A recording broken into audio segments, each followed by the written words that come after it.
How to fix Snapchat not sending snaps. Hello everyone, welcome back. In this video we talk about how to fix this on your Snapchat. Just watch this video till the end. So first you need to go and open the settings of your phone, then go directly and open apps option. Here on apps option you have to search now for Snapchat.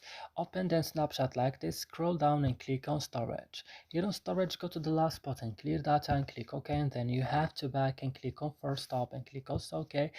And now you have to go to permissions option. You have to allow all this access here, for example camera, files and media, and then go and restart your phone, and after this your problem will be solved. I hope guys this video is helpful for you. Don't forget to like and subscribe in our channel, and see you in another video.